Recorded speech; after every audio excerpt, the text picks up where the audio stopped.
4 జాములు సిద్ధపరిచాడు. ఆ జాముకు ఒక 3 గంటలను కూడా నేర్చుకున్నాం. జాముకి ఎన్ని గంటలు? 3 గంటలని నేర్చుకున్నాం. దేవునికి స్తోత్రం. హల్లెలూయా, హల్లెలూయా. 3 గంటల కానించి ఎప్పుడు 6 గంటల కానించి, ఎప్పుడు నుంచి 6 గంటల కానించి 9 గంటల వరకు ఒక జామని నేర్చుకున్నాం. దేవునికి స్తోత్రం. హల్లెలూయా. 6, 7, 8 గంటలకి ఒక జామ పద్ధతి. 9 గంటల కానించి మళ్ళీ రెండో జామ గురించి, మొదటి జామ గురించి నేర్చుకున్నామా?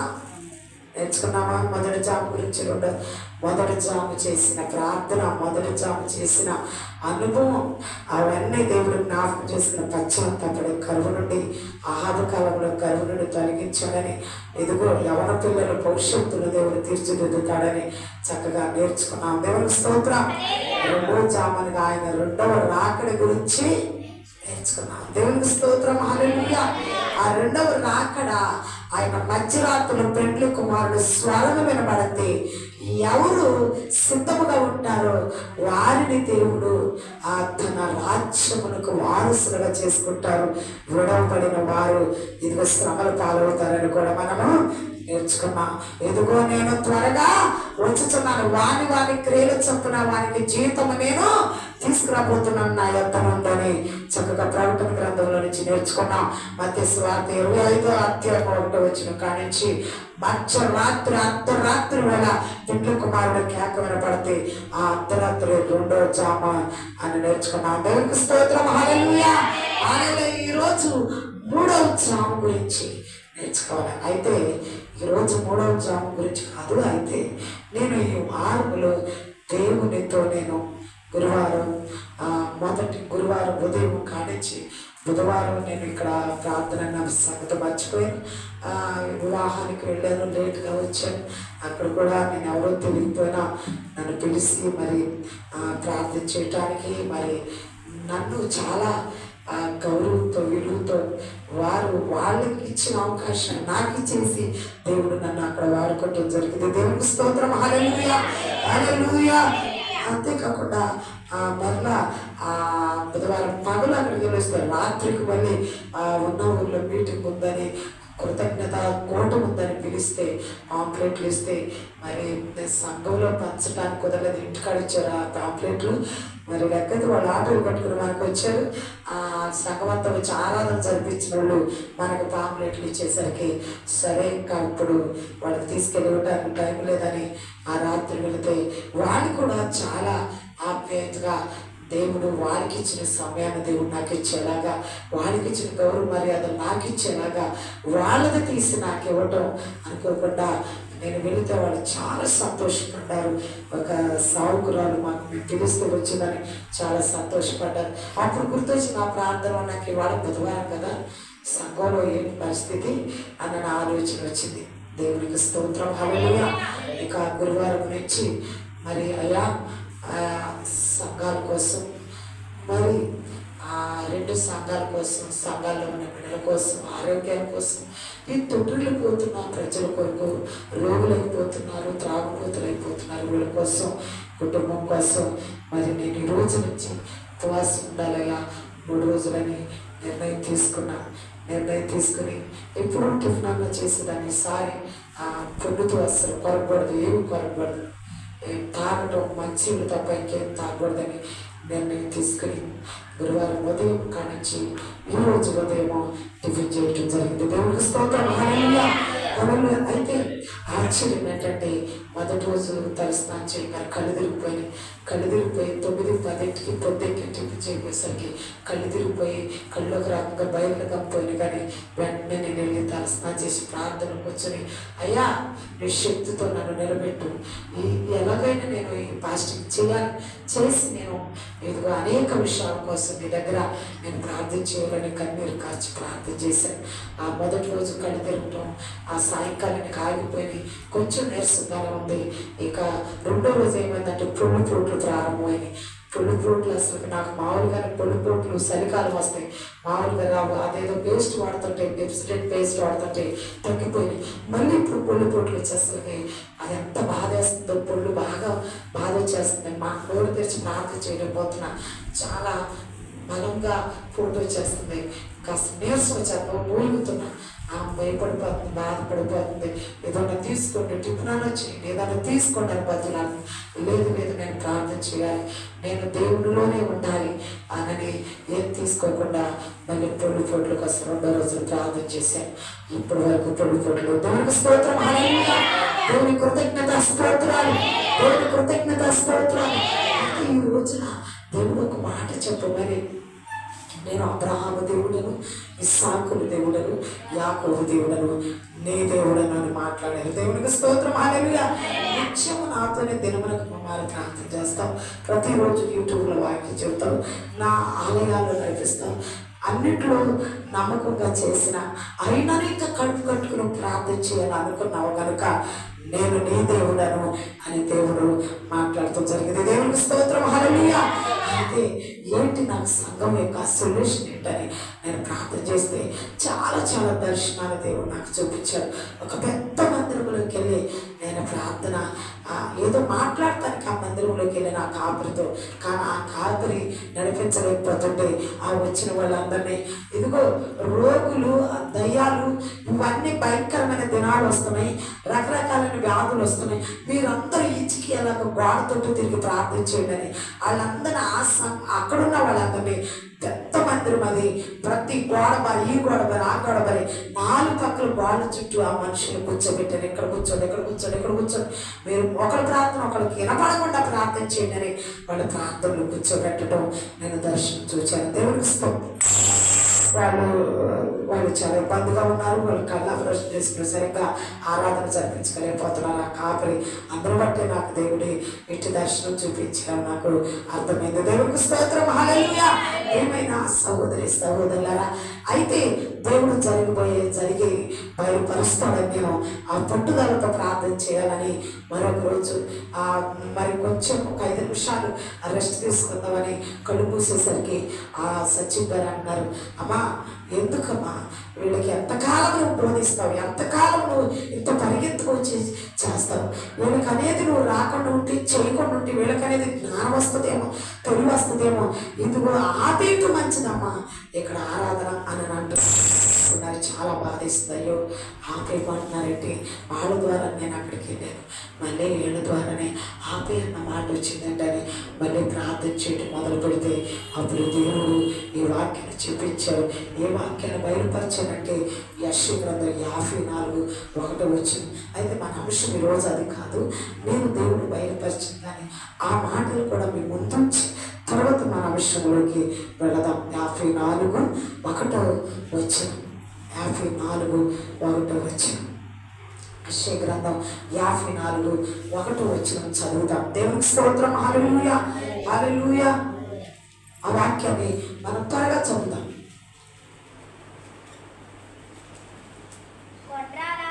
గొడ్రాల పిల్లలు కననిదానా జయగీతమెత్తుము, ప్రసవేదన పడనిదానా జయగీతమెత్తుము, ఆనందపడుము.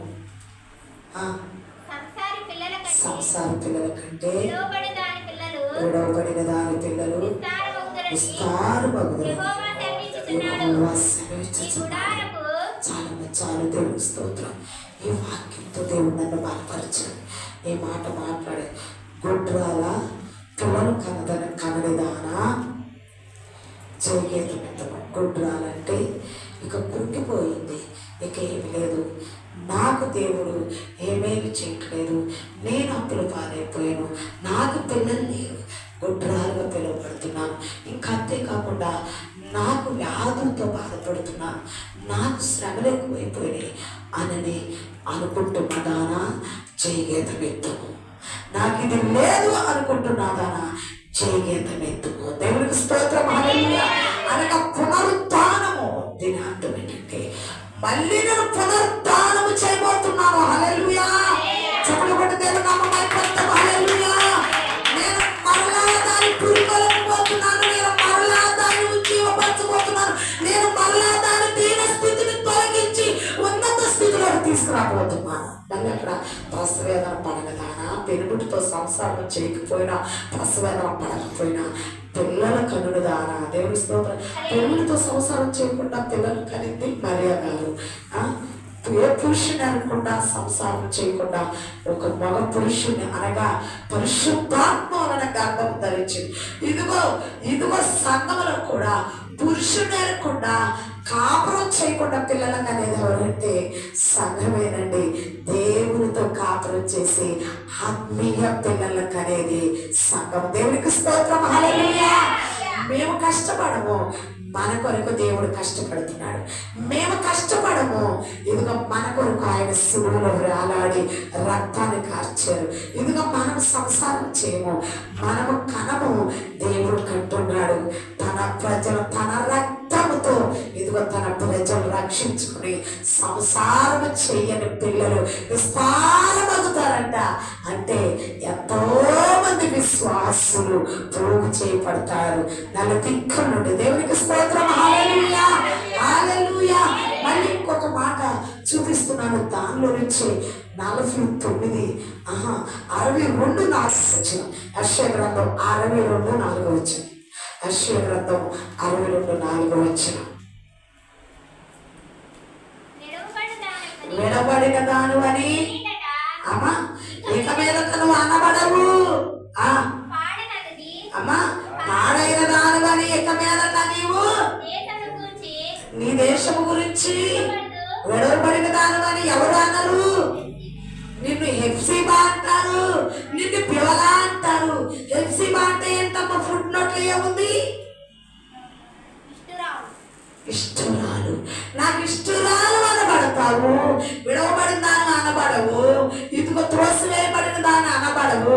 గొడ్రాలు అని అనబడవు. విశ్వాసులైన నువ్వు కనకుండా, నువ్వు కష్టపడకుండా నేను ప్రాణం పెట్టి నా ప్రజలను రక్షించుకుని అనేక మందిని ఇదిగో నా సన్నిధికి నడిపించి కనన బిడ్డలకి విస్తారం అవుతారు. కనిన బిడ్డల 2-3 అయితే కనన బిడ్డల ఆత్మీయ బిడ్డల విస్తారం అవుతారు. విస్తారమయ్యి నువ్వు గొడ్రాలనే పేరు తొలగించబడి నాకు ఇష్టరాలు అవుతావు. రెండోది బ్యోలా.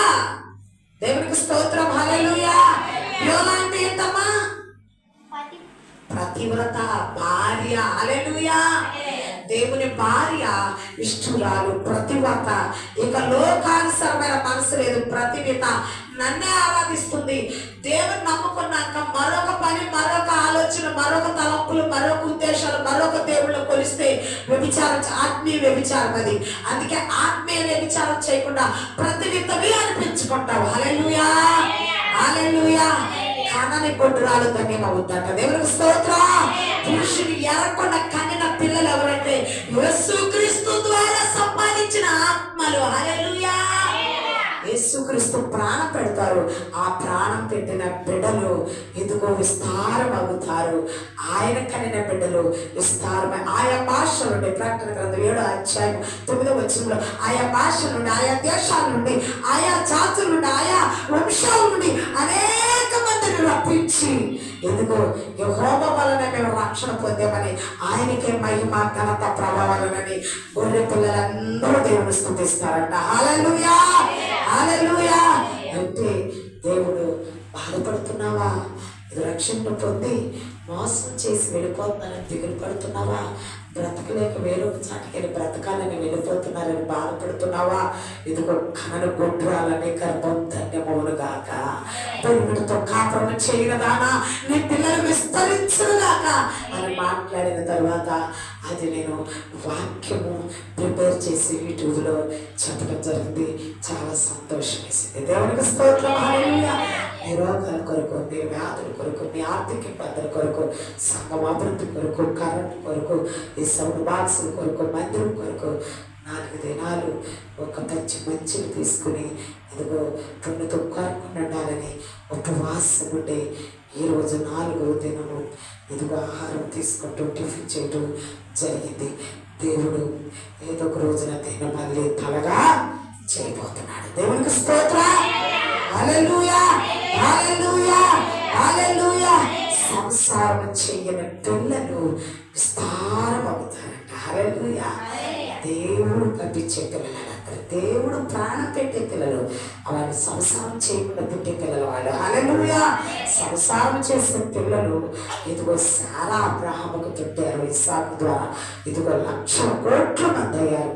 ఇదిగో సంసారం చేయని పిల్లలు, యేసు రక్తము ద్వారా కడగబడిన పుట్టిన పిల్లలు, ఇదిగో నమ్మి బాప్తిసం పొందిన బిడ్డలు, వాళ్ళు ఆ యేసు రక్తం ద్వారా పుట్టిన బిడ్డలు విస్తారముగా వచ్చి ఇదిగో దేవుని మందిరంలోకి వచ్చి యేసును స్తుతించటం, ఆరాధించటం. హల్లెలూయా. సిగ్గుపడనివాడే దేవుడు, జాలిపడేది, ధైర్యం చెప్పేది, ఆశీర్వదించేది, దీవించేది. దేవునికి స్తోత్రం. హల్లెలూయా. అవమానములు సిగ్గును తొలగించేది దేవునికి స్తోత్రం.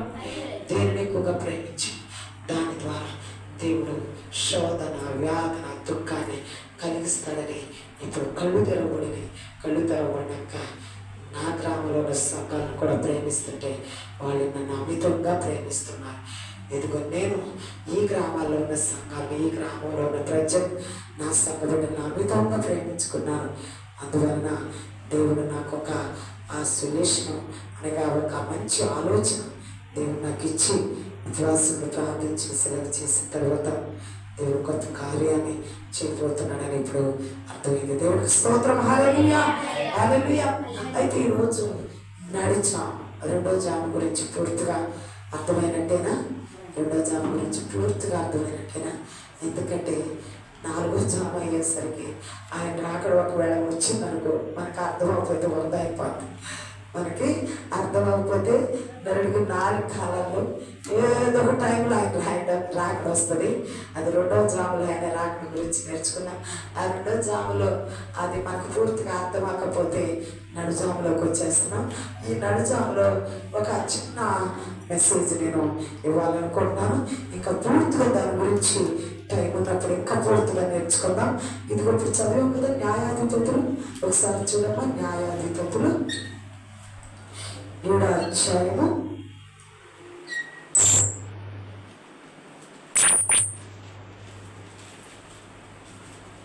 19వ వచనం. న్యాయాధిపతులు 7వ అధ్యాయము 19వ వచనం.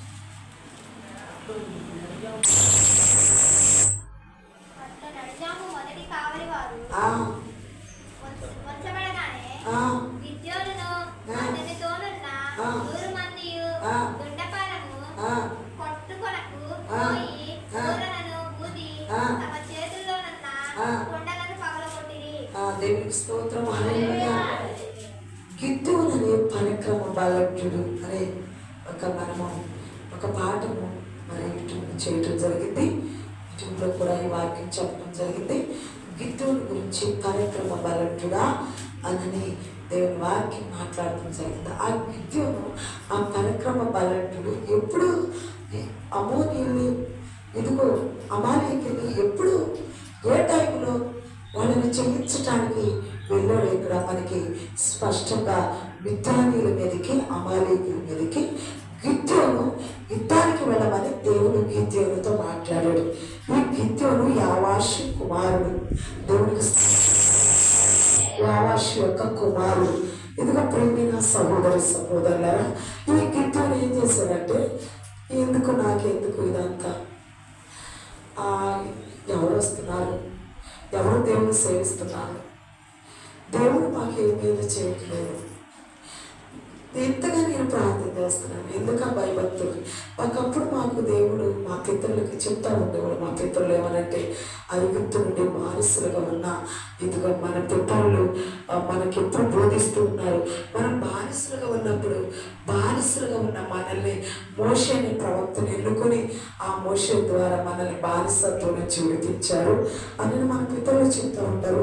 ఎర్ర సముద్రంలో పాయం చేశారని చెప్తా ఉంటారు. ఇంకా అంతేకాకుండా బండ నుండి నీళ్ళు ఇచ్చారని చెప్తా ఉంటారు. ఇజ్రాయేలు ముందు ఇదిగో పగలు మేఘస్తంభంగా రాత్రి అగ్ని స్తంభముగా, వాళ్ళ వస్త్రాలు మాయకుండా 40 సంవత్సరాలు, వాళ్ళ చెప్పులు ఆడకుండా 40 సంవత్సరాలు, ఒకరు పగలు మేఘస్తంభంగా రాత్రి అగ్ని స్తంభం వాళ్ళ ముందు నడిచారు. ఇదిగో పూరేళ్ళు కురిపించాడు. ఇదిగో ఐగుప్తు మీదకేమో 10 తెగులు పంపించాడు, 10 ఆజ్ఞలు మనకు పంపించాడు, ధర్మశాస్త్రం పంపించాడని మన పితరులు మనకు బోధించారు. కానీ ఇప్పుడు మరి ఈ శోధనలు ఎందుకు వస్తున్నాయి, ఈ బాధలు ఎందుకు వస్తున్నాయి? అప్పుడు చాలా మేలులు చేశాడు దేవుడు. మరి ఇప్పుడు ఏమైనా ఆ మేలులు మనకి జరగట్లేదు, మనకి ఏ మేలులు జరగట్లేదు. నిన్న నేడు ఏకరీతిగా ఉన్నాడు దేవుడు అంటారు కదా. మరి ఇప్పుడు అమాలేకుల చేతికి ఇదిగో మరి ఆ మోయాబీల చేతికి, మిద్యానీయుల చేతికి మనల్ని ఎందుకు అప్పచెబుతున్నాడు దేవుడు? వాళ్ళ కింద మనం అదుపు చేయబడుతున్నాం ఎందుకని? వాళ్ళు మన మీదకి వచ్చి మనల్ని జయిస్తున్నారు ఎందుకని? వాళ్ళ చేతులు మనం ఓడిపోతున్నాం. వాళ్ళ మాట పైగా ఉంటుందండి, మన మాట చల్లట్లేదేంటి అని అనుకుంటున్నాడు. ఇద్దరు అనుకుని అప్పుడు చేసేదేమో కానీ దేవుడు ఇప్పుడు ఏమేమి చేయట్లేదు. ఇక భక్తిని వదిలేసి నా పిల్లలు పోషించుకోవటానికి, నా భార్యను పోషించుకోవటానికి గానుగుల చాటుకెళ్ళి గోధుమలు దొల్ల కొట్టుకొని ఇక నా పని చేసుకుంటామని గిత్యం ఏం చేశాడంటే గానుగుల చాటుకెళ్ళి గోధుమలు, ఆనాడు గోధుమలు పంట, ఇప్పుడు వరి పంట, గోధుమలు పండే ప్రాంతాలు ఇప్పటికీ అటు ఏరియాలో జోర్దాను నగరం, అమాలేకుల ప్రాంతాలు అనగా జోర్దాను నగరాల్లో ఉంటారు వీళ్ళు అమాలేకులు. ఆ జోర్దాను నగరం ఐగుప్తులు, ఇదిగో ఐగుప్తికి దగ్గరలో ఉంటుంది. ఆ జోర్దాను నగరాల్లో ఆ ప్రాంతాల్లో ఇదిగో ఆ గోధుమల పంటలు విస్తారంగా పండుతాయి. ఆ గోధుమల పంటలను ఇదిగో తొల్లగొట్టుకుంటున్నాడు. అవి చక్కగా అప్పుడంటే మిషన్లు వచ్చినాయి, ఇప్పుడంటే ట్రాక్టర్లు వచ్చినాయి, ఇప్పుడంటే యంత్రాలు వచ్చినాయి. అప్పుడు ఏమి లేవు. ఏంటంటే ఇంత పనులు కట్టుకున్న రాయి మీద వేసి కొట్టుకునే ధాన్యం కూడా మన ఒళ్ళు కొట్టుకుని అది ఎత్తుకెళ్ళి ఇదిగో రోడ్లు వేసుకుని దంచుకుని కాస్త బియ్యం తీసుకుని వండుకునే దినాలు కూడా ఉన్నాయి. ఎందుకంటే ఆనాటి కాలంలో యంత్రాలు లేవు కనుక. అదే రీతిగా ఆ గోధుమలంట ఇదిగో గానుగులు చాటుకెళ్ళానగా గోధుమలు మనము ఇటువరకు ఇదిగో 5 బాణలను ఒడ్డు పోసుకొని వాళ్ళు పెట్టుకునేవాడు. వాళ్ళకు కూడా ఒక గానుగులు వెళ్ళేంత తొట్లు కట్టించుకునేవాడు. ఆ గానుగులు కింద దాక్కుని గోధుమలు వెళ్ళా దుల్లగొట్టుకున్నాను అంటే రాలుకుంటున్నాడు. ఆ కుటుంబాన్ని ఆహారం కోసం దేవుడు అక్కడికి వచ్చి మాట్లాడుతున్నాడు. దేవదూత వచ్చి గిత్యాడు ఏం చేస్తున్నాడు, ఇక్కడ ఏం చేస్తున్నావు? పరాక్రమం గల బలట్టుడా గిత్యాను ఏం చేస్తున్నావు? అయ్యా నేను గోధుమలు తొలగొంటున్నాను. ఎందుకని ఏముందయ్యా? కరువు, ధారాళంగా కరువు. ఆహాబు రాజు కాలం కరువుతో అల్లాడిపోతున్నా. 3.5 సంవత్సరాలు వర్షం కురవట్లేదు, కరువు పంటలు లేవు. కొంచెం తొలగొట్టుకుంటున్నాను గోధుమలు నా పిల్లలు బ్రతికించుకుంటాను. పవిత్రమ బలట్టుడా రా, నేను వచ్చి అమాలేకుని చేతికి, మిద్యానీయుల చేతికి అప్పగిస్తున్నాను. మిద్యానీయుల్ని అమాలేకుని చేతికి, అమాలేకులు మిద్యానీయులు ఐగుప్తులో నుంచి, మిద్యానీయులేమో లోతు కుమార్తెల సంతానంలో నుంచి, అమాలేకులేమో యాషావు సంతానం నుంచి. యాషావు ఎవరో తెలుసు? యాకోబు సహోదరుడైన యాషావు అనేవాడు. ఆ యాషావు సంతతిలో నుంచి వచ్చిన అమాలేకులు మిద్యానీయులు లోతు కుమార్తెల ద్వారా వచ్చిన సంతానం. ఈ 2 అన్యాచారం కలిగిన అనుభవం కలిగి విగ్రహారాధికులు ఇదిగో వారితో యుద్ధం చేయాలి. నడిచాము రాత్రి సాతానుతోనూ దేవుని పిల్లలకు యుద్ధము జరిగే ఎత్తబడిన తరువాత ఇదిగో విడవబడిన వారితో 2వ జాములో ఎత్తబడి పెండ్లి కుమారుడు వస్తారు, ఎత్తబడతారు. ఆ ఎత్తబడుతున్న అనుభవంలో ఇదిగో నువ్వు డైరెక్ట్గా పరలోకానికి వెళ్ళటానికి లేదండి, పరదేశకు వెళ్ళాలి. పరదేశకి వెళ్ళే ముందు ఆ నడిచములు ఏం జరుగుతూ ఉంటుందో తెలుసా? ఆ నడిచములు ఆకాశ మండలములు దురాత్మ సమూహములతో యుద్ధము చేస్తూ ఉండాలి. క్రైస్తవుడు ఎప్పుడు యుద్ధవీరుడుగానే ఉండాలి. ఆ నడిచాము రాత్రులు ఇదిగో యుద్ధము. సాతాను తన పిల్లల్ని అనగా దేవుని పిల్లల మీదకి యుద్ధానికి వచ్చే సమయం. అమాలేకులు ఇదిగో ఇంకా ఇక్కడ మిద్యానీయులు యుద్ధానికి వస్తారు. ఆ యుద్ధమును చేయాలి వాళ్ళతో అనని ఇక్కడ గిద్యోనుని దేవుడు పిలుస్తున్నాడు. హల్లెలూయా, హల్లెలూయా. అప్పుడు ఎప్పుడు ప్రారంభం అవుతుంది అక్కడ యుద్ధం అంటే చూద్దాం. అదే 12వ వచనంలో మిద్యానీయులను అమాలేకులను తూర్పు వారును లెక్కకు పెడతవలే ఆ మైదానంలో పరుండి ఉండేది. వారి ఒంటెలను సముద్ర తీరమందున్న ఇసుక రేణువుల వలె లెక్కలేనివై ఉండేది. గిద్యోను వచ్చినప్పుడు ఒకడు తాను కనిన కలను తన చెలికానికి వివరించుచుండెను. ఎట్లనగా, నేను ఒక కల కంటిని, అదేమనగా ఎవల రొట్టె ఒకటి మిథ్యానిలో దండులోనికి దొర్లి యొక్క గుడారమునకు వచ్చి దాన్ని పడగొట్టి తల క్రిందలు చేసినప్పుడు ఆ గుడారం పడిపోయేను. దేవునికి స్తోత్రం, హల్లెలూయా. గిద్యోను పిలిచాడు దేవుడు. గిద్యోను పిలిచినాక ఆ గిద్యోను, అయ్యా ఏంటి పరక్రమ బలడ్డుడు అంటున్నావు? చూద్దాం ఆ మాట కూడా. పరక్రమ బలడ్డుడు అంటున్నావు. 6వ వచనం, 6వ అధ్యాయము 11వ వచనం. న్యాయాధిపతులు 6వ అధ్యాయం 11వ వచనం. యెహోవా దూత వచ్చి అబీయజ్రీయుడైన యోవాషునకు కలిగిన రోప్రాలోని మస్తికి వృక్షము క్రింద కూర్చుండెను.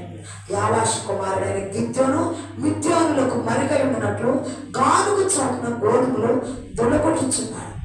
మిద్యానులకు మరుగై ఉండటానికి, ఆ శత్రువులకు మరుగై ఉండటానికి, ఆ మిద్యానులు వాళ్ళ మీదకు దండెత్తి వీళ్ళ ఆహారం లాక్కుంటున్నారు. అందువలన వాళ్ళకు మరుగై ఉండటానికి గానుగుల చాటుకొచ్చి ఆ దొడగొట్టుకుంటున్నారు. ఐరేడు బాణంలో దాక్కునే వాళ్ళు, ఇటు వరకు దాక్కునే వాళ్ళ అత్త వస్తున్నారు. వాళ్ళు ఎక్కడ దాక్కునేది? ఆనాటి కాలంలో అత్త పెట్టేదాకా పాడలు భోజనం చేయడానికి లేదు. ఎక్కడెక్కడో దాక్కునేవాళ్ళు. ఐరేడు బాణంలో అక్కల మీద ఎక్కి దాక్కునేవాళ్ళు. తగాదాలు, ఊళ్ళో తగాదాలు, తలకాయలు తగిలేలాగా తగాదాలు పడుకునేవాళ్ళు. వాళ్ళు ఒక తగాద అయితే బాగా బలం కలిగిన వాళ్ళు వస్తుంటే అటకలెక్కి దాక్కునేవాళ్ళు. ఈ గిద్యోను కూడా ఆ మాలికెళ్ళి మిద్యానుని చూచి అదిగో దాని కింద దాక్కుని గానుగులు చాటును శత్రువులకు భయపడి నిదానంగా వినపడకుండా దొల్లగొట్టుకుంటున్నాడు గోధుమలు. అక్కడికి వచ్చింది దేవదూత. ఇది చదవమా. పరక్రమ బలడ్డుడా, ఇక్కడ ఏం చేస్తున్నావు అని పిలుస్తుంది. దేవునికి స్తోత్రం, హల్లెలూయా. దేవదూత పిలుస్తుంది. దేవునికి స్తోత్రం. 13వ వచనం. గిద్యోను చిత్తము. ఇక్కడ యెహోవా దూత అతనికి కనబడి, పరక్రమ బలడ్డుడా, యెహోవా నీకు తోడై ఉన్నాడని అతనితో అనగా, గిద్యోను చిత్తము నా ఏలినవాడా, యెహోవా మాకు తోడై ఉండినాడలా ఇదంతా మాకే సంభవించును. యెహోవా ఐగుప్తులో నుండి మమ్మల్ని రప్పించినని చెప్పుచు మా పితరులు మాకు వివరించిన ఆయన అద్భుత కార్యములని ఏమాయను. యెహోవా మమ్మల్ని విడిచిపెట్టి మిద్యానుల చేతికి మమ్మల్ని అప్పగించనని అతనితో చెప్పెను. దేవునికి స్తోత్రం. ఏమైనా ఐగుప్తు నుంచి దేవుడు మమ్మల్ని విడిపించాడు. మా పితరులు చెప్పారు అద్భుతాలని ఏమైనా. మేము మిద్యానుల చేతికి మేము ఎందుకు ఇదిగో పన్నులు కడుతున్నాం, వాళ్ళకి మేము ఎందుకు అణపు చేయబడ్డాం, వాళ్ళ చేతి కింద మేము అడిగి మనకి ఎత్తుకుంటున్నాం. ఐగుప్తుల చేతిలో ఇదిగో ఇశ్రాయేలును అడిగి మనకు ఉన్నప్పుడు, ఆయన బానిసలుగా ఉన్నప్పుడు దేవుడు అద్భుతం చేసి విడిపించాడు కదా. ఇప్పుడు ఈ అమాలేకుల చేతికి ఇంకా మమ్మల్ని వదలకుండా వీళ్ళు ఎందుకు మా మిద్యానులు మమ్మల్ని ఏలుతున్నారు, ఇదిగో మా మీదకి ఇదిగో వ్యతిరేకంగా వస్తున్నారు ఏంటి అనేది దేవదూతను ప్రశ్నిస్తే అప్పుడు అన్నాడు దేవుడు. దేవదూత ఏమందంటే, పరక్రమ బలడ్డుడా, భయపడక నువ్వు ముందు నడువు, నేను నీకు చేయమిస్తాను, మిద్యాను నీ చేతికి అప్పగిస్తాను. ఎట్లా అప్పగిస్తావయ్యా? నువ్వు అప్పగిస్తావంటానికి, నువ్వు అంటానికి నాకు రుజువు చూపించాలి. ఒక అప్పము తయారు చేసి ఒక మేక పిల్లను వదిలించి ఆహారం సిద్ధపరిచి నేను తీసుకొస్తానయ్యా, నువ్వు ఎక్కడే ఉంటాను నేను తీసుకొచ్చి అక్కడ పెట్టాడు. అప్పాలు చేసి 4-5 అప్పాలు తీసి అక్కడ పెట్టాడు. దీని నిండా నీళ్లు పోసి ఇదిగో దేవుడు ఒక మాట అంటున్నాడు. దేవదూత, గిద్యోను నువ్వు చూస్తుండగానే ఈ అప్పని నేను అంగీకరిస్తున్నాను చూడని ఆకాశం నుంచి కొనేట చోటగానే ఆ గిద్యోను ఆ తీసుకొచ్చిన అప్పమంతా పరలోకం నుండి వచ్చి ఆ అప్పాన్ని అంగీకరించనగా అక్కడికక్కడ అగ్ని వచ్చి దహించేసింది. గిద్యోనుకు అప్పుడు ఆశ్చర్యం కలిగింది. దేవుడే నన్ను పిలిచింది నిజంగానే, ఆ మాలికిని మిద్యాను నా చేతికి అప్పగించబోతున్నాడు దేవుడే నన్ను పిలిచాడని ధైర్యం వచ్చింది. అయ్యా ఇంకొక చిన్న క్వశ్చన్ వేస్తానయ్యా, ఇంకొక చిన్న క్వశ్చన్ వేస్తాను. ఇదిగో గొర్రె బొచ్చుతో ఇదిగో మేము ఒక వస్త్రాలను తయారు చేసుకుంటాం, మేము గొంగలు తయారు చేసుకుంటాం. ఈ గొర్రె బొచ్చు ఇదిగో నేల మీద వేస్తానయ్యా. నేల మీద వేస్తే గొర్రె బొచ్చు తడవాలి కానీ రాత్రంతా చుట్టూ నేల తడవకూడదు. చుట్టూ ఏం తడవకూడదు? నేల తడవకూడదు. సరే అని దేవదూత అంటే తెల్లారపటికెళ్ళి చూసుకుంటే గొర్రె బొచ్చట పుండిపోయిన నీళ్లు బాగా కారిపోతాయి, చుట్టూ నేలంతా పొడిగా ఉంది. హల్లెలూయా. నేలంతా ఎలా ఉందట? పొడిగా ఉంది. ఇంకా గిద్యోనికి ఇంకా నమ్మకం చిక్కటానికి ఇంకొక ప్రశ్న వేశాడు. ఏమన్నాడంటే, అయ్యా ఇంకొక ప్రశ్న వేస్తాను, ఇదిగో ఈ రాత్రి మళ్ళీ 3వ రాత్రి ఇదిగో అయ్యా నేను గొర్రెబొచ్చు అక్కడ వేస్తాను, గొర్రెబొచ్చు పొడుపుడుగా ఉండాలి, అక్కడ వారు కూర్చున్నట్టుగా నీళ్ళు చుట్టూ నిల్చొని ఉండాలన్నాడు. సరే సరే. ఆ తెల్లారపటికి మళ్ళీ చూస్తే గొర్రెబొచ్చు చక్కగా పులుపులాడుతుంది, ఆ కొంగడి పులుపులాడుతుంది, చుట్టూ నీళ్లు నుంచున్నట్టుగా నేలంతా తడిసిపోయింది. అప్పుడు నమ్మకం వచ్చి సరేనయ్యా నేను అమాలేకుని మీదకి మిద్యాను మీదకి నేను వెళతానయ్యా యుద్ధానికి అని బయలుదేరాడు. ఎలా బయలుదేరాడంటే, ఇదిగో ఇశ్రాయేలీయులు 10,000 మందిని, ఇదిగో ఇశ్రాయేలీయులు ఉన్నారు 10,000 మందిని తీసుకెళ్ళాడు. అప్పుడు గిద్యోను దేవుడు పిలిచాడు, గిద్యోను 10,000 మందితో 10,000 మందితో వాళ్ళని నేల ఎద్దకు తీసుకెళ్ళి వాళ్ళని నీళ్ళు తాగమని. ఎట్లా తాగుతారో చూడు, ఒకళ్ళ మోకాళ్ళు వచ్చి తాగుతారు, ఒకళ్ళ తలలు బాగా కిందకంటే నాలుగుతో కుక్క బతికినంత బతుకుతారు. అట్లా ఎవరు ఎట్లా తాగుతున్నారో పరిశీలించి కుక్క బతికినట్టు తాగిన వాళ్ళని తీసుకెళ్ళు. అందరిని నీళ్ళ దగ్గర తీసుకెళ్తే కుక్క బతికినట్టుగా 300 మంది తాగుతున్నారు. మొత్తం నీకు తీసుకెళ్ళమంతా వాళ్ళు చూస్తే మిద్యానీయులేమో ఇదిగో మిడతల వల్ల అరణ్యమంతా కప్పేశారట. మిడతలు అంటే వారితే నేల కనపడకుండా ఉంటారు. అట్లా అరణ్యమంతా మిద్యానీయులు కప్పేసి ఉన్నారట. యుద్ధానికి వచ్చి రాత్రి పూట యుద్ధానికి వచ్చి వాళ్ళ గుర్రాలు రథాలు నేల ఖాళీ లేకుండా రథాలు గుర్రాలతో వచ్చారంట. ఇదిగో వెళ్ళిన 300 మంది నిలబడినాడు దేవుడు. హల్లెలూయా హల్లెలూయా. రాత్రి నడిజాము జరిగిన అద్భుతం గురించి నేను ఈరోజు ఈ అంశం చెప్పాలనుకున్నాను. ఈ యుద్ధం యెహోవాదే అన్న అంశం మనం తయారు చేసే యుద్ధం యెహోవాయే చేశాడు, కానీ నడిజాములో జరిగింది ఈ యుద్ధం. హల్లెలూయా. ఒక అన్యాచారం, ఒక సాతానుని జయించాలంటే నడిజాములో యుద్ధం చేయాలి. నువ్వు యుద్ధం చేయాలి. 3వ జామున నువ్వు కన్నీరు కార్చి ప్రార్థన చేస్తూ ఇదిగో అది చేస్తున్న అవంతరాలను ఎదిరించడానికి వాక్యాన్ని నెరవేర్చిన దానిగా ఉంటూ సర్వాంగ కవచం ధరించుకొని సమస్తము నెరవేర్చిన వారై సర్వాంగ కవచమును ఇదిగో సత్యమనే దాటిను నీతి అనే మైవర్మును సమాధాన సువార్తలను జోడు తగిలించుకుని యుద్ధమునకు నిలబడాలి అన్నాడు. జామున క్రైస్తవుడు దేవునికి స్తోత్రం. హల్లెలూయా. ఈ నడి జామున బయలుదేరుతున్నాడు. 300 మంది అయ్యారు, లెక్కేసుకున్నాడు. ఇక బయలుదేరుతున్నారు. అక్కడ చూస్తే చాలా లక్షల మంది ఉన్నారు. ఆ మిద్యానీయుల జతకు అమాలేకులు కూడా బయలుదేరారు. ఆ యాషావు సంతతి వారు కూడా బయలుదేరారు. ఇశ్రాయేలీయులు అంటే యాకోబు సంతతి వారు, ఇదిగో అమాలేకులు అంటే యాషావు సంతతి వారు, ఇదిగో నగాబు ప్రాంతంలో ఉండేవారు. వీళ్ళందరూ బయలుదేరి ఇదిగో భూమంతా కప్పేసేసారు. ఇది చూచి ఇదిగో గిద్యోను భయపడతాడేమోనని ఇదిగో దేవుడు అనుకోలా, ఇదిగో గిద్యోను కూడా అనుకోలా, ధైర్యం కూడా ఉన్నాడు గిద్యోను. ఆ ప్రజలు అంటున్నారు, ఇదేంటయ్యా మేము మిడతల వల్ల వాళ్ళు అంతమంది లెక్కకు మించున్నారు, మేము 300 మంది కానంటే దేవుడే చూసుకుంటాడన్నాడు అంటున్నారు. ఇదిగో ఆ రాత్రి సందకాడ 2వ జాములో ఒక కల వచ్చిందంట మిద్యానీయుల్లో ఒకడికి. ఎవరికి వచ్చింది? మిద్యానీయుల్లో ఒకడికి వచ్చిందంట. ఒక కళ వచ్చిందంట. ఏం కళ? ఎవల రొట్టె అంట, ఎవల రొట్టె దుర్లుకుంటూ వస్తుందంట. ఎవలు అంటే ఆవగింజ. ఎవలు అంటే ఏంటి? ఆవగింజ. ఆవగింజ అంటే ఏంటి? ఆవగింజ అంత విశ్వాసం అంటే ఈ పర్వతం వెళ్ళి సముద్రంలో నాటబడుతుంది. ఎవల రొట్టె ఒకటంట దొర్లుకుంటూ వస్తుందంట. రొట్టె అంట దొర్లుకుంటూ వచ్చి మిద్యానీయులు గుడారం మీద పడిందంట. రొట్టె ఇంటి మీద పడితే ఇల్లు కూలిపోద్దా? రొట్టె ఎక్కడ, ఇల్లు ఎక్కడ? ఇల్లు ఏమో చాలా పెద్దగా ఉంటుంది, రొట్టె ఎంత ఉంటుంది? రొట్టె ఎంత ఉంటుంది? ఆ రొట్టె అంటే ఇశ్రాయేలీయులు కొంతమంది, మనం ఇంతమందివి అయినాను ఇశ్రాయేలీయులు వచ్చి మన మీద పడితే మన ఇల్లు కూలిపోతాయి అన్న కళ మిద్యానీయుల్లో అక్కడ కనపడిందంట. దేవునికి స్తోత్రం. హల్లెలూయా. యోహాను సువార్తలోకి వెళ్దాం. యోహాను సువార్త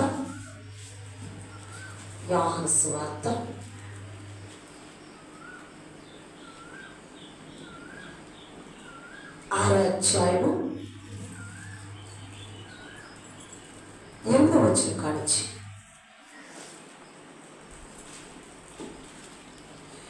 యోహాను సువార్త 6:20. ఆయన శిష్యులలో ఒకడు అనగా సీమోను పేతురు సహోదరుడైన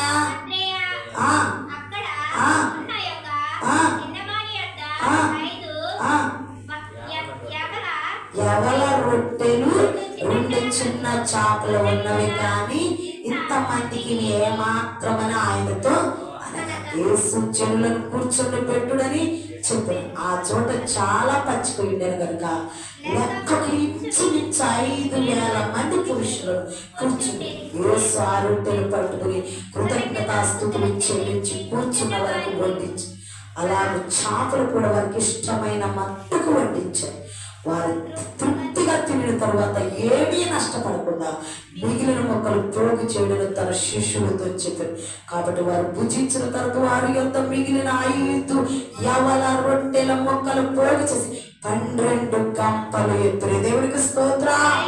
హల్లెలూయా, హల్లెలూయా.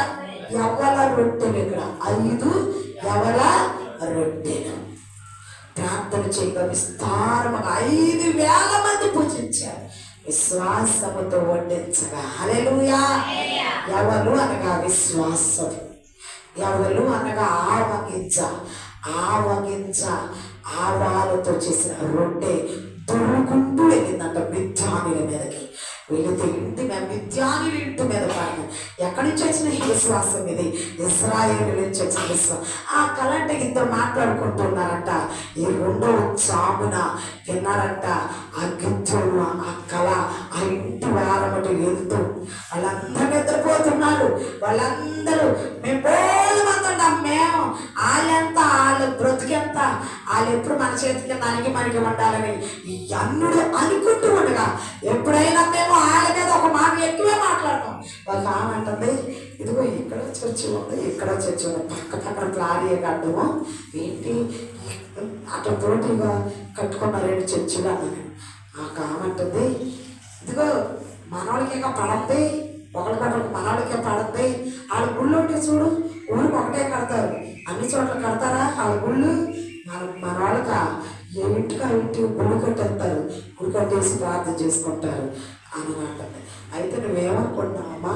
ఇది కరెక్ట్ అనుకుంటున్నావా, ఇది రాంగ్ అనుకుంటున్నావా అంటే ఏమనుకుంటున్నానంటే వాళ్ళదే ఐక్యత అనుకుంటున్నాను, మన వాళ్ళకి ఐక్యత లేదు అంటే నాకు అప్పుడు అనిపించింది మనది అభివృద్ధి, వాళ్ళదేమో అభివృద్ధి లేని గుళ్ళు, అవి అభివృద్ధి చెందవు, అది మళ్ళీ కట్టలేరు దాన్ని. మనకైతే ఇదిగో ధైర్యముగా దేవుని మందిరాలు కట్టబడతా ఉంటే, సంఘాలు కట్టబడతా ఉంటే అనేక మంది మార్పు చెందుతారు. విశ్వాసం వలన పిల్లలు దేవుని కలిగిస్తారు అని చెప్పినాక నాకు చాలా ఆనందం వేసింది. దేవునికి స్తోత్రం. మాట చెప్తే నేను ఎంతో చెబుతూనే ఆనందపడ్డాను. ఇది క్రైస్తవంలో ఒక అభివృద్ధి. విశ్వాసంతో ముందుకు సాగుతారు అభివృద్ధి, అవి అభివృద్ధి లేనివి అని చెప్పాను అన్నమాట. దేవునికి స్తోత్రం. హల్లెలూయా. విశ్వాసం అనే రొట్టె తల్లికొంటే వెళ్ళింది, మిథ్యాని నీళ్ళు పడిపోయింది.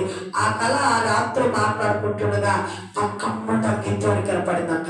వినపడంగానే రెండవ జామును మాట్లాడుకుంటున్నాను. 3వ జాము నడిజాము కల్లా ఎక్కడో అక్కడ కళ మాట్లాడుకుని వీళ్ళు చుట్టూ నిద్రపోయి ఉంటారు. వీళ్ళు మిథ్యానులు అమానికులు మిడతలు వలె ఎక్కడో అక్కడ నిద్రపోతుంటే నడిజాము రాత్రి అనక 3వ జామున ఇదిగో లెగండి అని గిద్యోను 300 మంది, ఎంతమంది? 300 మంది లెగండి, మనిషికి ఒక కొండ పట్టుకోండి. ఎప్పటికోవాలంట? మనిషికి ఒక కొండ, మనిషికి ఒక దివుటి, కత్తు పట్టుకోమల్లా, తుపాకు పట్టుకోమల్లా, కొట్లేరు తీసుకురమల్లా, ట్రాక్టర్ తీసుకురమల్లా, ఫ్యాన్ తీసుకురమల్లా, గుద్దేద్దామల్లా, పొడి చేద్దామల్లా. ఏమన్నాడంటే దివుటి పట్టుకోండి, దివుటి పట్టుకోండి. మరేం పట్టుకోమన్నాడు? ఒక కొండ పట్టుకోండి, కొత్త కొండ. హల్లెలూయా. కొండ మానవుని హృదయం, మానవుడి దేహం. కొండ ఇరిమి అంటున్నాడు, తోలుకుండనయ్యా, ఓటుకుండనయ్యా. మానవుని హృదయాలు కొండలాంటివయ్యా, మానవుని హృదయాలు పగిలిపోయిన తొట్టి లాంటివయ్యా అని ఇర్మియా ప్రవక్త ప్రవచిస్తున్నాడు. దేవునికి స్తోత్రం. ఒక కొండ పట్టుకోండి, మనిషికి ఒక 300 కొండలు పట్టుకోండి. హల్లెలూయా, హల్లెలూయా. ఒక స్త్రీ వచ్చింది, ఒక స్త్రీ, అయ్యా నీ దాసురాలైనా, నీ దాసుడైనా నా పిల్లలు చనిపోయాడయ్యా. ప్రవక్తల శిష్యుల్లో నా భర్త కూడా నీ దాసునేనయ్యా, నాకు 2 మగపిల్లలు ఉన్నారయ్యా, నా 2 మగపిల్లల్ని ఆయనయ్యా తెలియకుండా నీ సాగు చేసుకుంటూ అప్పులున్నాయి అన్న మాట కూడా మర్చిపోయి నీతో గడిపేసుకుంటూ తన జీవితాన్ని ముగించుకుని వెళ్ళిపోయాడయ్యా. తీరా చూసుకుంటూ అప్పులైపోయావయ్యా. నా పిల్లల్ని ఎత్తుకెళ్ళిపోతున్నారయ్యా, వచ్చి పని వాళ్ళు వచ్చి ఎత్తుకెళ్ళిపోతున్నారు, మాకు పనిగా పెట్టుకుంటాం, మాకు అప్పు తీర్చలేరు అంటున్నారయ్యా అని ఎలీషా ప్రవక్త దగ్గరికి వచ్చింది. హల్లెలూయా. అక్కడికి వచ్చింది ఎలీషా ప్రవక్త దగ్గరికి వస్తే ఆమెతో ఏం మాట్లాడుతున్నాడు ఎలీషా ప్రవక్త, మీ దగ్గర ఏముందమ్మా? ఏమి లేదయ్యా, ఒక్క కొండ ఉందయ్యా. ఏముందన్నాడు? ఒక్క కొండ ఉందయ్యా. ఆ కొండలో ఇంకేముంది? ఏమి లేదయ్యా, కొంచెం ఊరు చుక్క ఉంది. అయితే ఇంకా అనేక కొండలు పోగేసుకోవచ్చు. హల్లెలూయా. అనేక కొండలు ఇంటింటికి పరిగెత్తుకెళ్ళింది, అనేక కొండలు ఇంటికి ఒక కొండ తెచ్చుకుంది. అమ్మా మీకుండా పివ్వ, మీకుండా రుబ్బ, అనేక కొండలు అనగా అనేక మందిని పోగేసుకొచ్చుకుంది. ఆమెతో పాటు అనేక మందిని కూర్చొని ప్రార్థన చేయడం మొదలు పెట్టింది. పరలోకము నుండి పరిశుద్ధాత్మ అనే నూనె దిగింది, ఆమె రుణాలన్నీ తీర్చేసుకుంది. హల్లెలూయా. హల్లెలూయా. ఇక్కడ గిద్దెలు కూడా ఏమన్నాడు? ఈ నడిచాము రాత్రి, ఈ 3వ జాము ఏమన్నాడు? ఇదిగో కుండలు తెచ్చుకోండి, మనిషికి ఒక కుండ తెచ్చుకోండి, మీ హృదయమును తెచ్చుకోండి. మీ హృదయము, మీ దేహం అంతా, మనసంతా ఇక్కడ పెట్టండి. 300 కుండలు ఇక్కడే ఉండాలి. మనసు ఒక చోట, మనిషి ఒక చాట ఉండొద్దు. మనిషి ఒక చోట, మనసు ఒక చాట ఉంటే నువ్వు గుళ్ళో ఉంటావు, నీ మనసు అంతా ఇంటికాడ ఉందంట. అయ్యో ఆ పని అయిందో లేదో, ఈ పని అయిందో లేదో, అయ్యో నేను అది చేశానో లేదో, అది అయ్యో నేను అదంతా వదిలిపెట్టి వచ్చాను, వానంతా బట్టలు తడిసిపోయాను, అయ్యో వాళ్ళు డాక్టర్ డబ్బుల కోసం వచ్చాను, నేను ఇవ్వకుండా వచ్చాను, ఇంటికి వచ్చి ఎన్ని తిడుతున్నారో ఏంటో, ఎక్కడెక్కడో ఉంటుంది నీ మనసు అంతా. ఇదిగో సగం పాడు, ఒక పాట మర్చిపోతాం, పాట మర్చిపోయి పాట పాడదు, ఇక ఎక్కడికో వెళ్ళిపోతాం, ఆ పాట ఇంకొకరు ఎత్తుకుని పాడాలి. ఏంటంటే ఆ పాడతా పాడతా ఎక్కడికి వెళ్ళిపోయిందంటే సీట్లు కాడికి వెళ్ళిపోయిందో, డాక్టర్ కాడికి వెళ్ళిపోయిందో, ఎక్కడికి వెళ్ళిపోయిందో, ఎక్కడికో సాటికి వెళ్ళిపోద్దని. అందుకే కొండలు తెచ్చుకోండి. ఏం తెచ్చుకోండి? కొండలు తెచ్చుకోండి. కొండ తెచ్చుకోండి. కొండతో పాటు ఏం తెచ్చుకోవాలి? ఇంకో చేత్తో, ఒక చేత్తో కొండ, ఒక చేత్తో దివిటి. హల్లెలూయా. హల్లెలూయా.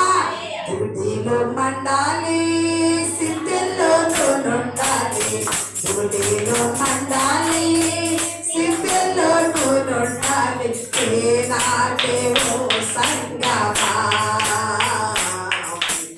యేసయ్య సహవాసమా, ఈనాడే ఓ సంగమా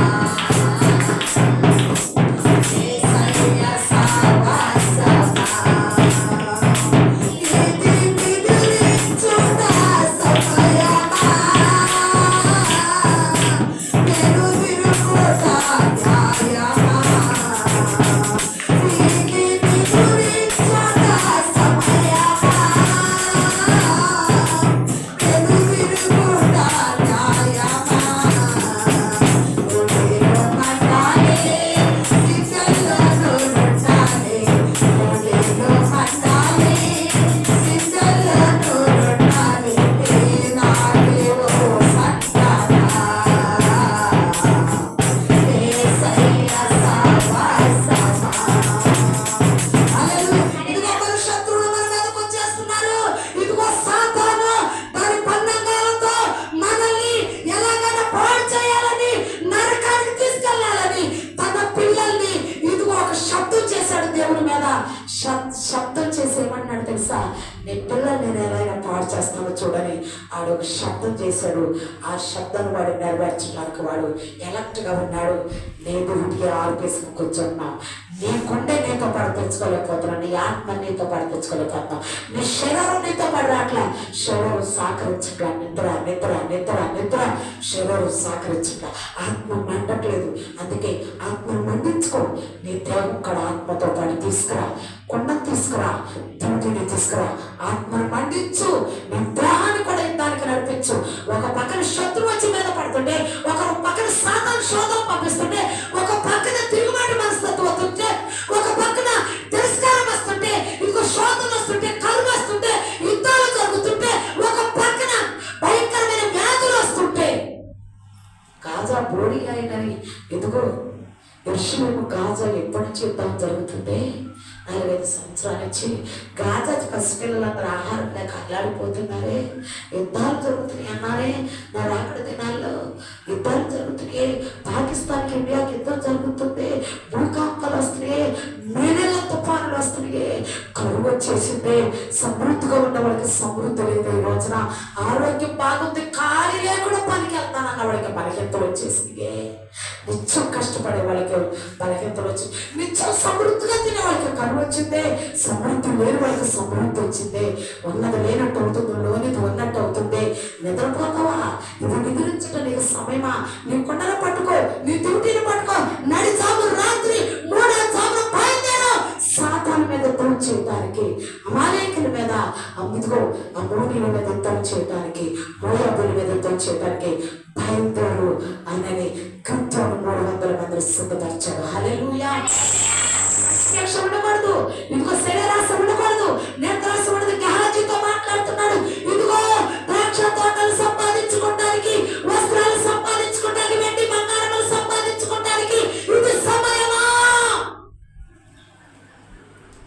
వాడికి వచ్చే కుష్టి నీకు వస్తుంది. ఇప్పుడు వాడు పోగొట్టుకుని వెళ్తున్నాడు, నువ్వు ఆశపడటం వలన వాడి కుష్టి నీకు మొదలుపెట్టి వెళ్తున్నాడని గెహాజీని ఎలీషా ప్రవక్త అడుగుతున్నాడు. దేవునికి స్తోత్రం. హల్లెలూయా.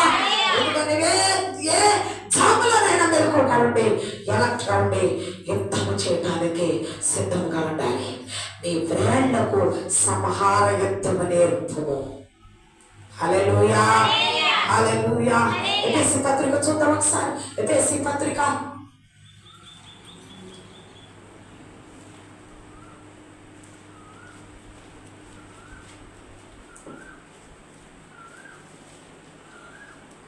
ఎఫెసీ పత్రిక 6వ అధ్యాయము 10వ వచనం.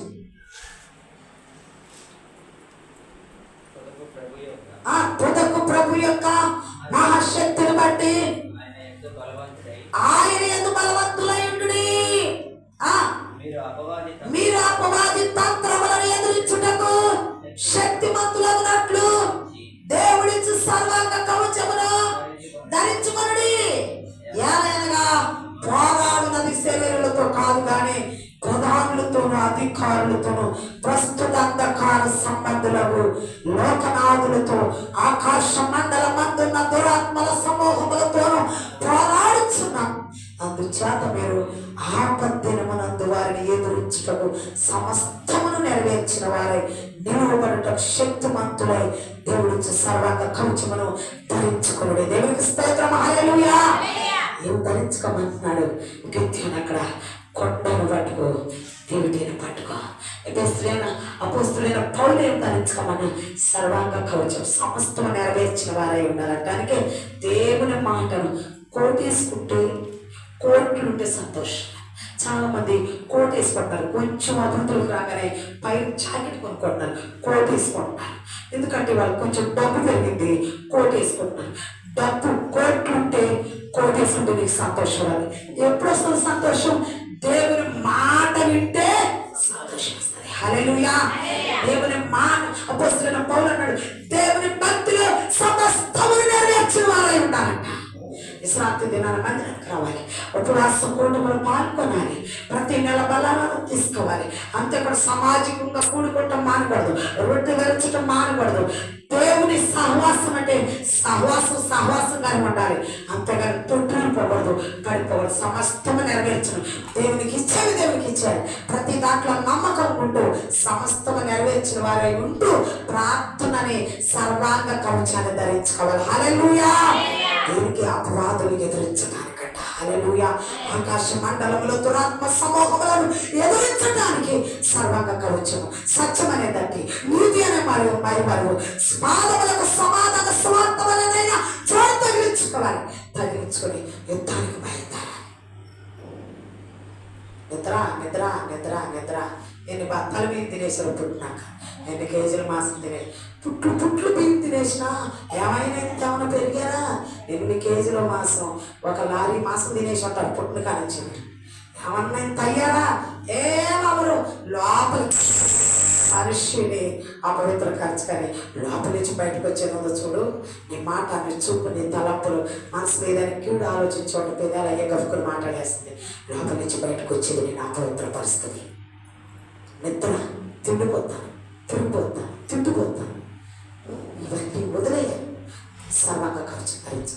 యుద్ధమునకు సిద్ధమా. నాడి చామున, 3వ చామున ఇదిగో లోకనాథులతో సాతాను సంబంధులతో పోరాడాలి. హల్లెలూయా, హల్లెలూయా, హల్లెలూయా. సాతానుతో పోరాడేసి అమాలేకీయులు మిద్యానులతో పోరాడాలి. ఆ పోరాడే టైము నీ కుండ, నీ దేహము దేవునికి సమర్పించు. నీ దేహానికి సిల్లి మాటలు, ఎగసికాలు, డబుల్ మీనింగ్ వచ్చే మాటలు, ఇవన్నీ మాటలు, ఎగసికాలు, ఏళ్ళ మాటలు, డబుల్ మీనింగ్ మాటలు, ఇవన్నీ వదిలేయాలి. క్రైస్తవుడుగా నీ దేహం అంతా పరిశుభ్రపడ్డాలి. ఈ దేహంతో నీ ఆత్మని దిగుతూ వెలిగించుకొని నడిచాము. రాత్రి 3వ చామున యుద్ధానికి బయలుదేరితే 300 మంది ఎక్కడ, 1,00,000 మంది, కోట్ల మంది ఉన్న మిడతల వల్లే ఉండే వాళ్ళు ఎక్కడ. ఈ కళ ఎప్పుడైతే విన్నాడో, ఆహా ఎవరు రొట్టెలు పడిందా, అయితే వీళ్ళు మనకే దేవుడు అప్పగిస్తాడనమాట అన్న కళ విన్నాడు. గిద్యోను ఈవేళ ఉత్సాహపరుచుకున్నాడు.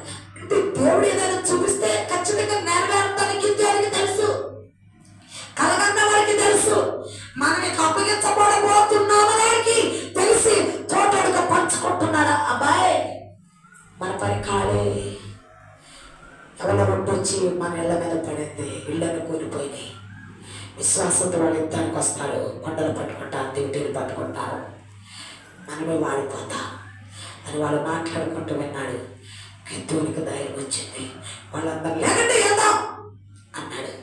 నడుచాము, రాత్రి బయలుదేరారు. హల్లెలూయా. వాళ్ళందరూ కునికి నిద్రపోతున్నారు. వాళ్ళందరూ ఏం చేస్తున్నారు? కప్పులుగా పడి అర్ధరాత్రి కదా మెలుగుకుంటారా? క్రైస్తవుడే మెలుగుకుండేది. హల్లెలూయా, హల్లెలూయా. క్రైస్తవుడు మెలుగుకుంటాడు. ఇప్పుడు పోరాటం చేయడానికి ఉంటాడు. మెలుగుకున్నాడు క్రైస్తవుడు. 300 మంది మెలుగుకున్నారు. యుద్ధానికి వెళ్ళారు. అది చదువుదాం, ఆ మాట చదువుదాం. రాత్రి చదువుదాం. న్యాయాధిపతులు ఇలా మాట ఒకసారి చదువు.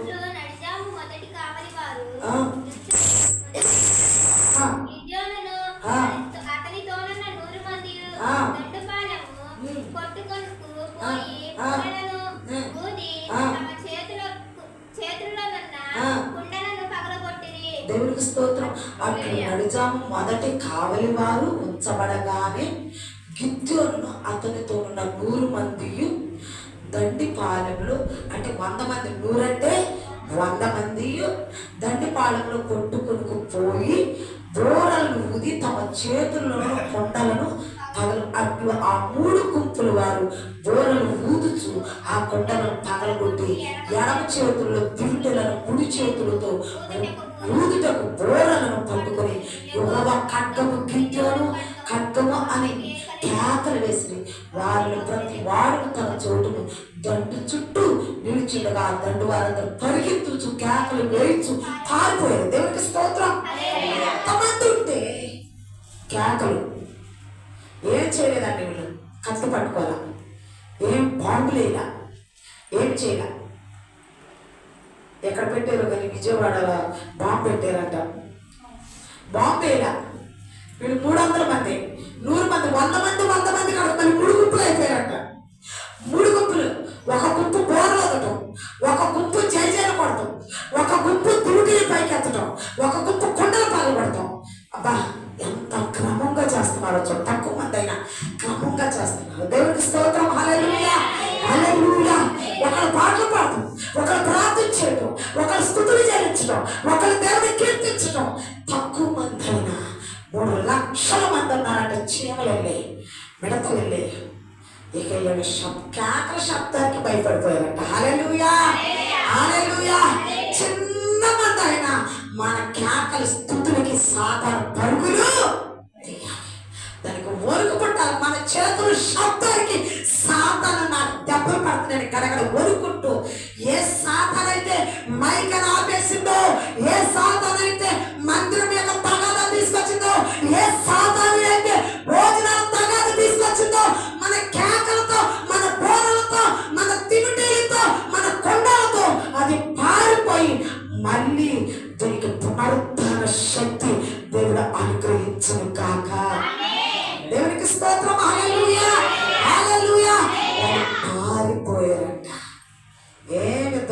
కేకలు మాత్రం వేశారు. 300 మంది కేకలు వేశారు, దిగుడిని పైకి ఎత్తారు, బోరలు ఊదారు, కొండలు ఎవరి చేతులు కొండాలి టప టప టప పగలు కొట్టారంట. హల్లెలూయా హల్లెలూయా.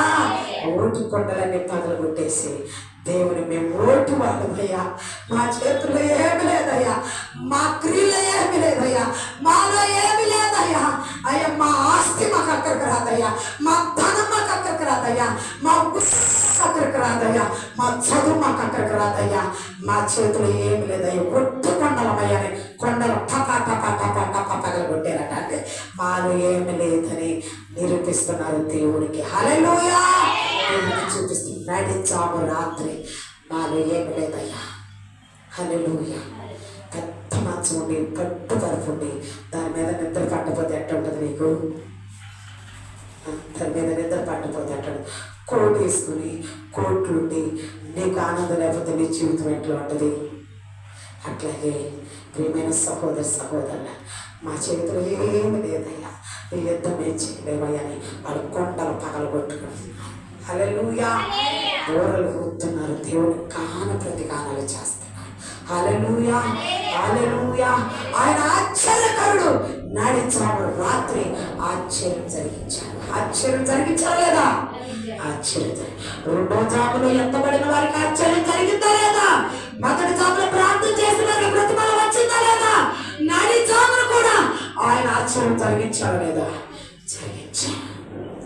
అద్భుతం జరిగించాడు. ఆయన అద్భుతకరుడమ్మా, ఆశ్చర్యకరుడమ్మా. నిన్ను నన్ను వదిలిపెట్టే దేవుడు కాదు, సిగ్గుపరిచే దేవుడు కాదు. ఆయన నిన్ను నన్ను ఎన్నుకునే దేవుడు, ఏర్పాటు చేసుకున్నాడు. ఇదిగో నీ ముఖములు ఎన్నడూ చెప్పుకోకూడదని మాట్లాడే దేవుడు. గిద్దోడికి రుజువు చూపించాడు. ఆ బొచ్చులు తడిచిపోవడం చూశాడు. ఆ బొచ్చులు పొడిగా ఉండటం చూపించాడు. ఆ అబ్బమ్మ అగ్ని చేత కాల్చడం చూపించాడు. ఆ రుజువు చూపించిన దేవుడు ఇప్పుడు యుద్ధంలో ఇంకా రుజువు వచ్చేసరికి ఇంకెంత ఆనందం ఉంటుందండి ఇశ్రాయేలుకి. హల్లెలూయా. అమాలేకీ రాజుని మిద్యాను రాజులు ఇద్దరిని పట్టుకున్నారంట. చూడండి, పట్టుకున్నారంట 25. మరియు వారు మిద్యాను అధిపతులైన ఓరేబు జేయోబు అని ఇద్దరు పట్టుకుని ఓరేబు బండల మీద ఓరేబును చంపి జేబు ద్రాక్షల తొట్టెల యొద్ద జేబును చంపి మిద్యాను తరుముకొని పోయిరి. ఓరేబు జేబులు తమలను యార్దాను అవతలికి గిద్యోను దగ్గరికి తెచ్చిరి. హల్లెలూయా హల్లెలూయా. రాజులు సహా తల నరికేసి గిద్దోనికి అప్పగించారట 300 మంది. హల్లెలూయా. 2 లక్షల పాటలు. ప్రార్థన అంత శక్తివంతమైంది, భక్తి అంత శక్తివంతం. ఇశ్రాయేలు దేవుడు అంత శక్తివంతమైన దేవుడు. ఆ శక్తివంతమైన దేవుడిని నువ్వు ఈ జాము కదా ఆ జాము కదా ఏ జామునైనా నువ్వు దేవునికి విధేయురాలుగా ఆయన మాటకు లోబడుతూ ఉండాలి. హల్లెలూయా. సాతాను యొక్క శోధనలు వచ్చే జామది 3వ జాము. ఏ జామది? సాతాను యొక్క శోధనలు వచ్చే జాము. ఆ జాములో సాతాను యొక్క శోధన ఎదిరించాలంటే ఈ ఆత్మహత్య పెట్టి ఎప్పుడు వెలుగుతూనే ఉండాలి. ఈ ఆత్మహత్య పెట్టి వెలుగుతూనే ఉండాలి. నీ దేహం అంతా దేవుని క్రియలు నెరవేర్చిన దేహమై ఉండాలి. అన్ని సమస్తము నెరవేర్చిన దానివై ఉండి ఇదిగో లోకనాథులతో కదా ఆకాశ మండలంలో సంచరించు దురాత్మలైన ఎదురించానుకోలేకుండా అనుకోలేకుంటేనే 3వ జాము కూడా ఆ శరీరులందరినీ ఎదిరించగలరు. హల్లెలూయా. ఎదిరించలేకపోతే వాడు వచ్చి ఆ 3వ జాములో ఒక తుక్కు అమ్మా నా మీద దెయ్యం పడిందమ్మా, అమ్మ నా మీద దెయ్యం పడిందమ్మా, మా పిల్లడు ఏడుతున్నాడమ్మా, అమ్మ నా వల్లంతా పోట్లమ్మా, నాకు ఇలా మళ్ళీ ఎందుకు 3వ జామున దెయ్యాలు వచ్చి మీద పడుతున్నాయి అంటారు. ఎందుకు? చీకటి కాలం. ఆ చీకటి 3వ జామున నీ దివిటి ఎరిగించుకుంటారు. నీ కుండ దేవుని పాద దగ్గర పెట్టాలి. దాన్ని పగలగొట్టి నా చేతుల్లో ఏమి లేదని చెప్పగా దూరంలో పోదాన్ని అనగా సంకేతనాథం సరసాల్లో ఉన్న అర్ధరాత్రులు ఏం చేస్తున్నారు? పళ్ళు సెలవు పాటలు